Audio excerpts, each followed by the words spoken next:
Hi, my name's Louise Lamerton. I'm one of the renal dietitians from Sheffield. My job role is to look after all the home therapy patients and their dietary needs, including those on peritoneal dialysis. My average day, as you'll see from the clips, is quite busy and varied. So I may start the day by logging onto my computer and checking all my emails and post for any referrals of patients that may have been made. I may then go to an MDT meeting, which is a multidisciplinary team meeting where we talk about patients' care to make sure that everybody's singing from the same hymn sheet and on the same page. After that, I'd probably have some lunch and then maybe do a clinic, which is mainly on the telephone at the moment. That's from post-COVID, where patients have opted to stay on the telephone as they prefer speaking to me in a more relaxed environment because they're generally at home with their feet up.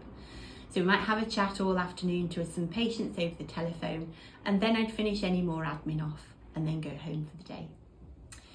The best part and most exciting part of my job is actually building relationships with the patients, particularly those on home therapies, getting to know them and their families and helping them to live as full and varied life as possible, and most importantly to enjoy all their food that they eat and choose.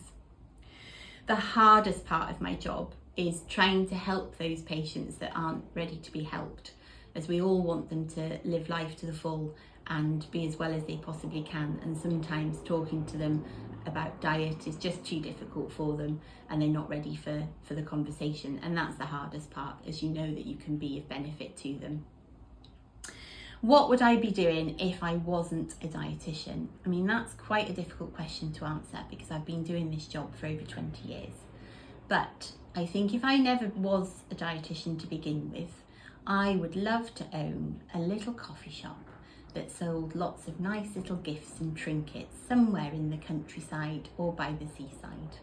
Not quite sure what it would be called, but it would be very quaint with lots of nice things in it. Hope that's been interesting for you. A day in the life of a PD dietitian. That's all for now.